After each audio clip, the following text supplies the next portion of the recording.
Once in a while there's a piece of gear like the DJI Osmo Pocket 3 that changes my perception of how I should be creating content. And after using the Osmo Pocket 3 for almost a year already, there are a lot of things I love about this camera and a few things I do not like about this camera.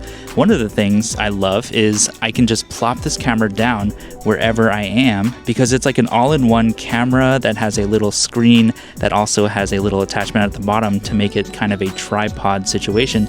And there's a freaking gimbal inside of this middle part as well that interacts with this really beautiful lens and camera system. You flip the screen, you press record, and you're good to go. And it even came with this little brilliant microphone, the DJI Mic 2, because I did get the creator combo. And it has really honestly changed how I create my videos, how I perform kind of myself in my videos. Like, I feel like it allows me to be more authentic and talk like I actually talk, as if I'm talking to you, my friend, versus talking to a crazy huge camera. There's a lot of talk on YouTube how gear doesn't matter, and I think most of the time it doesn't. It's kind of like the best camera is the one that's always on you, right? But in this case with the Osmo Pocket 3, it has so many features like this face tracking feature. It follows me around perfectly, basically, without almost any glitches. The autofocus can be a little shaky here and there, and sometimes it takes it a little time to kind of reconnect to my face if I like quickly go out of frame completely. Now it doesn't know where the hell I am.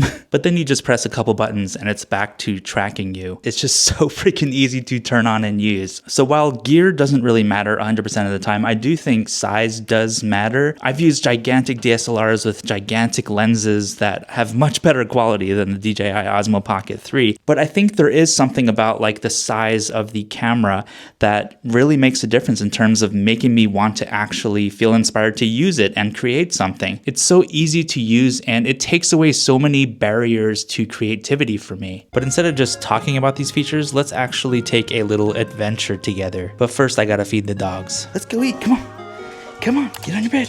Get on your bed. You sitting? Sit. Sit. Good girls.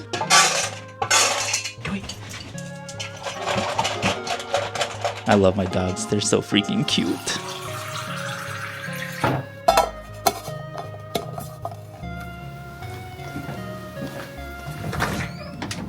It's pizza, the Tesla.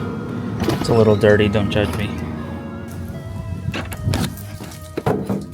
So this is what the internal mic sounds like in a car while driving. So there's probably a little bit of road noise, but I wanted to demonstrate this for some of y'all that might be interested. And now I am back to using the DJI Mic 2. So you can hear the difference between using this mic versus the internal mic. One of the advantages of using the internal mic is it actually will create a stereo sound image. So you can hear like things in your environment and things like that. So when I'm out vlogging, I'm gonna switch over to the internal mic. But yeah, it's a beautiful day here in Austin, Texas. So I thought I would head down to Self Edge, a really cool store that finally opened in Austin. One thing I also love about the Osmo Pocket 3, since I'm stuck in traffic here, is I think the size of it is not only like enabling for my authentic side to kind of talk as if I'm talking to a friend like I'm doing right now, but also when I'm out and about vlogging or just taking little clips of people or whatever, I feel like because it's so small, it's really unintimidating to other people. Like they don't even know it's a camera half the time because it just looks like this weird alien head thingy. Like in my experience, the bigger the camera, the more I think people sometimes can feel a little intimidation, or maybe they feel like they need to act in a certain way. So yeah, I do think there's something about small cameras and how people perceive them, like how I even perceive them as a creator. And also check out the dynamic range of the Osmo Pocket 3. I'm telling you, this sensor is so nice. It picks up so much detail in the shadows without making things look too like HDR-y.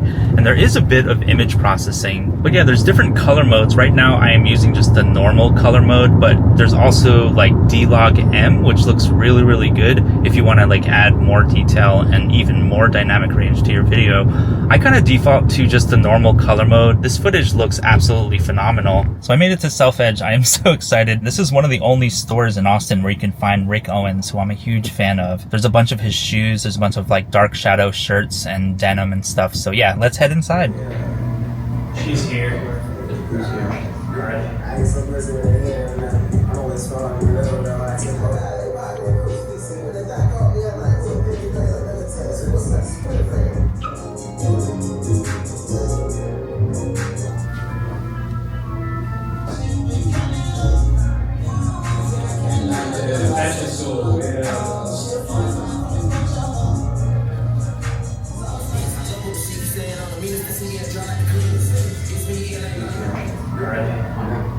You just noticed that? Okay, y'all, they almost had me with that Rick work shirt, but it was like freaking $1,300 or something, and it's beautiful. That's kind of expensive for me, but that store is just so cool. I really like it. The people working there are really cool, so check out Self Edge. So one thing I wish this camera could do better is zoom in a little bit, because it is a fixed lens and it does have a 2x zoom. It does like a digital zoom and it looks okay, it's usable, but not the best quality in the world. A zoom lens in this particular camera with this sensor would be absolutely incredible, just to get a little bit of a zoom once in a while. So I'm heading to the South Congress area. I'm actually just about to get there, where I'm going to a store called Paperwork because I want to get a pair of earrings that I can sleep in. So one of my favorite things about this camera too is, of course, it's a freaking gimbal. It's a camera on a gimbal. So you don't have to carry any extra equipment, and you know your footage is going to be stabilized even if you're walking around. Like, I'm not trying to keep the camera super steady or anything. I'm just kind of normal walking around holding it out. I just know it's going to be stable enough so I can use it. It's not going to be super jerky. The sensor on this camera is also big enough where you get a pretty good amount of bokeh, especially if you get pretty close to a subject. The image quality looks so good to me on this that it kind of blurs literally and figuratively the line between like a huge DSLR with a nice lens and this tiny little camera. Like, this looks like it was shot on a much nicer camera. All right, we made it to Paperwork. This store is so cool. Definitely check it out. South Congress, Austin, Texas. They got a bunch of earrings and little things, little trinkets.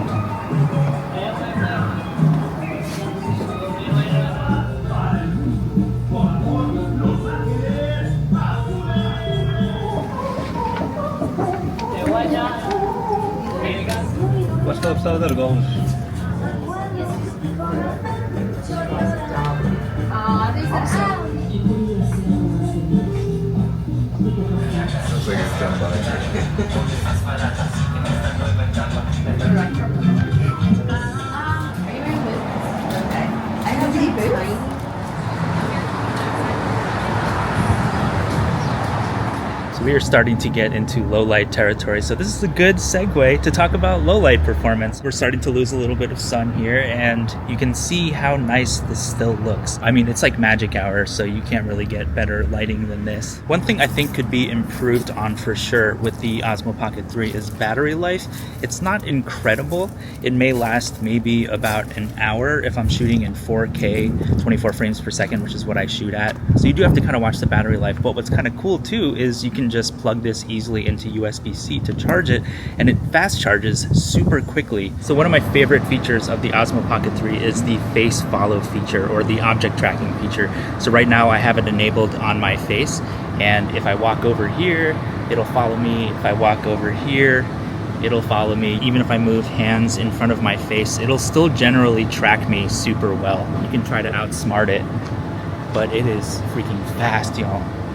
So I think especially for solo creators such as myself, like if you don't have a camera person with you, this is so handy to just plop this down anywhere. Like, it's literally on top of an electronic box right now. So solo creators, this is like honestly the ultimate portable camera as far as I'm concerned. You can even have it track objects. So right now I have it tracking that church in the background there. So even if I move the camera around and stuff, it'll still keep that object nice and centered. And you could even use this joystick here to kind of frame your shot to the right, or maybe to the left, or maybe down a little bit. And if you move the camera around, it keeps that framing no matter where you move the camera. It's so freaking cool. How's it going? Doing well, doing well.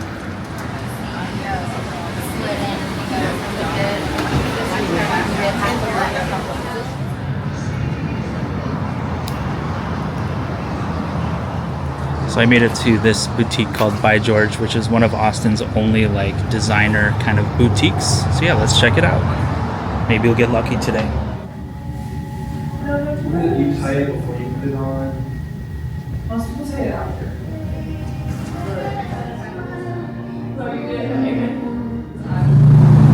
Every time I come near home slice pizza, it's so hard to not get a slice of pizza.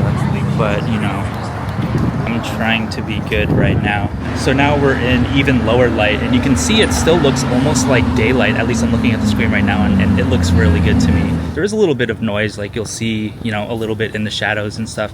So it's not perfect, it's not amazing, and the sensor is much smaller than, you know, a DSLR mirrorless camera. But for what it is, for what it's worth, and if you're just like doing some simple vlogging or YouTubing or something, this is not freaking bad for almost sunset right now. This looks really good. And overall, would I recommend this camera after almost a year?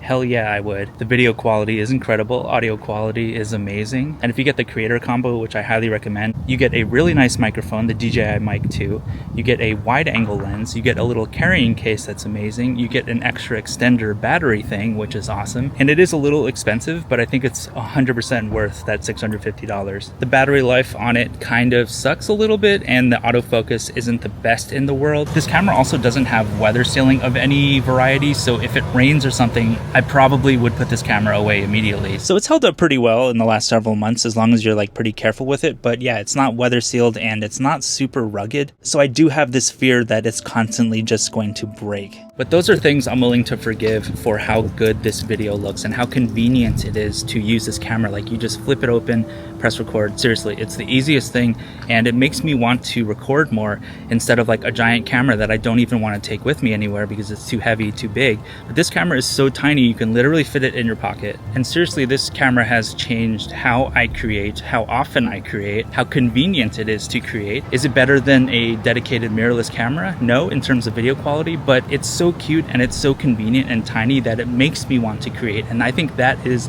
the biggest magical thing about this camera. What's the use of a giant camera that's sitting at home? And if you made it all the way to the end of this video, leave a watermelon emoji in the comments down below. Thanks for watching, and I'll see you in the next video.